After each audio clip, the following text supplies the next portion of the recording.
సామ్రాజ్యంలో విస్తరింపబడి బ్రిటిష్ సామ్రాజ్యంలో బ్రిటిష్ వారి కాలంలో వాళ్ళ సామ్రాజ్యం అంతా కూడా దేశమంతా విస్తరించిన తర్వాత నిజాం కాలంలో ఇక్కడికి వచ్చినటువంటి మార్వాడీలు ఆ తదనంతర కాలంలో ఒక హైదరాబాద్కే పరిమితమైనటువంటి మార్వాడీలు ఈరోజు మన రాష్ట్ర వ్యాప్తంగా చిన్న చిన్న పట్టణాల్లో మన యొక్క వ్యాపారాల మీద ఏ విధంగా ఆధిపత్యం చెలాయిస్తున్నారో ఒక సామాన్యుడు తెలంగాణ శ్యామ్ వేసినటువంటి ఒక ప్రశ్న ఈరోజు తెలంగాణ సమాజాన్ని కదిలించింది.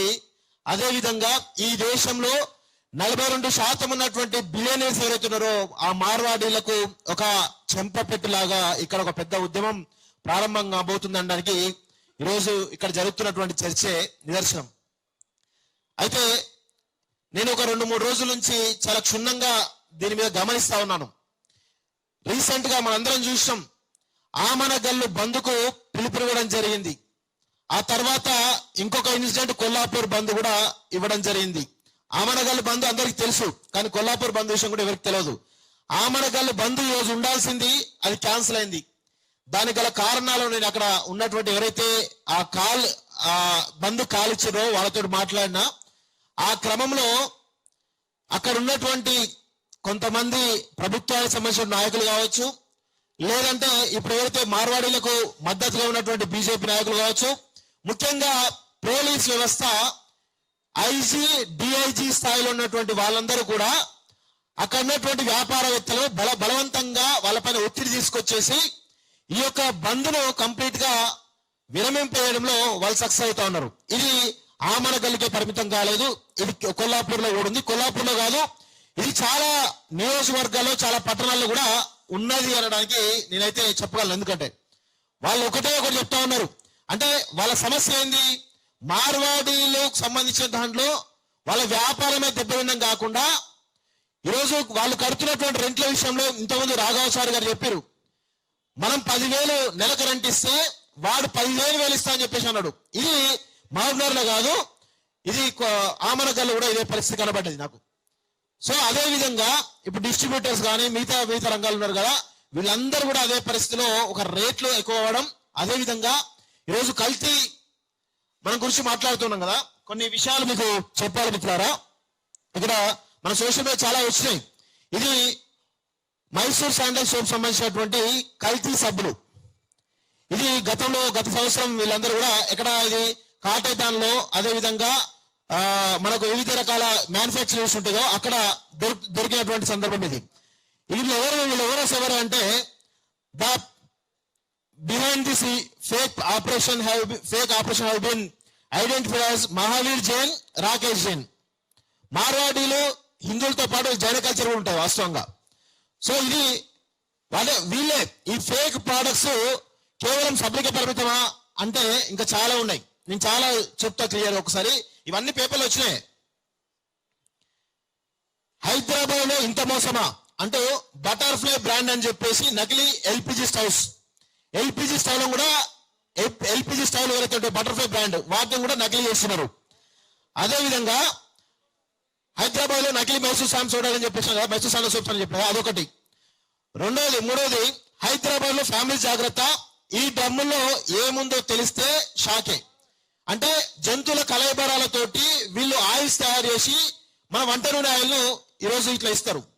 అదేవిధంగా కల్తీ మద్యం, ఒక బగ్గా వైన్స్ అని ఉంటది, వాళ్ళే మ్యానుఫ్యాక్చర్ ఉంటారు. అది ఎంత పెద్ద దందా అంటే చాలా పెద్ద దందా బగ్గా వైన్స్ అనేది, అది మార్వాడిస్తే. అదేవిధంగా బ్రాండెడ్ పేరుతో నకిలీ సరుకు 2 కోట్ల. ఇది మన వాడేటువంటి చాపత్తి, జెమినీ చాపత్తి, అదేవిధంగా రెడ్ లేబుల్ చాపత్తి, ఆ చాపత్తి వాటిని కూడా కల్తీ చేస్తున్నారు. అవి కాకుండా అనేక తినుబండాల ప్రొడక్ట్స్ కూడా కల్తీ చేస్తున్నారు. తెలంగాణలో కల్తీ ఐస్ క్రీమ్ కూడా వదిలే వీళ్ళు. అదేవిధంగా మురుగునీటితో కూల్ డ్రింక్స్, కుళ్ళిపోయిన అల్లం వెల్లుల్లి పేస్ట్, కారము విచిత్రం ఏంటంటే మనం వాడే కారంలో ఇటుక ఎర్రట్టుకొని దంచి అది సగం ఇది సగం కలిపేసి అమ్ముతా ఉంటారు. అది చాలా దారుణం. విచ్చలవిడిగా కుళ్ళిన ఆలుగడ్డలతోటి అల్లం పేస్ట్ తయారు చేస్తున్నారు. ఇక ఇట్లా కల్తీ పాల తయారీ. అంటే మనం తినే తిండిని వీళ్ళందరూ కూడా, వీళ్ళు ఎవరైతే ఉన్నారో ఈ తయారీదారులందరిలో 80 to 90% మార్వాడీలే. సో ఇట్లా మన ఆరోగ్యంతో ఏ విధంగా చెలగాటం ఆడుతున్నారో ఇది ప్రభుత్వాలు చాతకంతంగా మనం చెప్పాలి. వాస్తవంగా చెప్పాలంటే ప్రభుత్వాలు కరెక్ట్ గా దీనిపైన ఫోకస్ పెట్టి ఈరోజు మనకు అనేక రకాలైనటువంటి ఫుడ్ ఇన్స్పెక్టర్ సంబంధించినటువంటి ఉంటాయి, కానీ అవేవి కూడా పనిచేయకపోవడం వల్ల వీళ్ళు ఇలా చెలరేగిపోతూ ఉంటారు.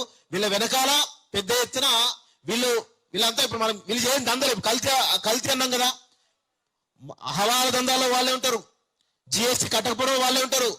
ఏది చూసినా ఈ దేశానికి సంబంధించినటువంటి ఏదైనా డెవలప్ అవుదామని అనుకుంటే ట్యాక్స్ రూపంలో అనుకుంటే దానికి వ్యతిరేకంగా వీళ్ళు ఉంటారు. ఇంతమంది చరిత్ర చెప్పినా వీళ్ళు ఎక్కడి నుంచి వచ్చారు, ఏ విధంగా డెవలప్ అయ్యారు, ఏ విధంగా విస్తరించాలని చూస్తే అన్ని రకాల మొఘలు బ్రిటిష్ వాళ్ళ కాలం నుంచి వీళ్ళందరూ ఉన్నారు. ఇప్పుడు బండి సంజయ్ మాట్లాడుతున్నారు, మాధవలతో మాట్లాడుతున్నారు, మాట్లాడుతున్నారు కదా, వాళ్ళు దేశభక్తులు అయినట్టు, వాళ్ళు హిందువులే అయినట్టు మాట్లాడుతున్నారు కదా. మరి నిజమైన దేశభక్తులు, నిజమైన హిందువులు అయితే ఈ దేశంలో నిజాయితీగా ఉండాలి, నిజాయితీగా ట్యాక్స్ కట్టాలి. ఈ విధంగా అవారతంగా చేయొచ్చు కదా. మరి వీళ్ళందరూ చేస్తున్నారంటే వీళ్ళు దేశద్రోహులా కాదనేది మనం ఒక్కసారి ఖచ్చితంగా ఈ సభాముఖంగా మనందరూ కూడా చెప్పాలి.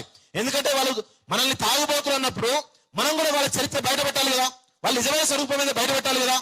ఖచ్చితంగా ఇలా ఎవరైతే మన తెలంగాణ అస్తిత్వం మీద, తెలంగాణ ఆత్మగౌరవం మీద ఎవరైతే అవాకులు చివాకులు పేల్చున్నారో ఖచ్చితంగా వారందరినీ కూడా తెలంగాణ సమాజం ముందు దోషులుగా, భారతీయ సమాజం ముందు దోషులు నిలబెట్టాల్సిన అవసరం ఉందని చెప్పేసి కూడా కోరుతూ ఈ సమావేశాలు హైదరాబాద్ ఎస్ గంజాయి కూడా వాళ్ళే, స్వీట్లలో కలిపి గంజాయి కూడా వాళ్ళదే పరిస్థితి కనబడతా ఉంది. సో ఈ సమావేశాలు హైదరాబాద్ కే పరిమితం కాకుండా ఖచ్చితంగా మన అందరం కూడా ప్రతి జిల్లాలో, పట్టణాల్లో కూడా ఈ సమావేశాలు పెట్టి ప్రజలను చైతన్యవంతం చేయాలని చెప్పేసి కూడా కోరుతూ ఆ దిశగా మనందరం కూడా కలిసికట్టుగా సాగి మన తెలంగాణ వ్యాపారులను, మన తెలంగాణ సమాజాన్ని కాపాడుకోవాల్సినటువంటి అవసరం ఎంతైనా ఉందని చెప్పేసి కోరుకుంటూ నాకు అవకాశం మీ అందరూ కూడా ధన్యవాదాలు.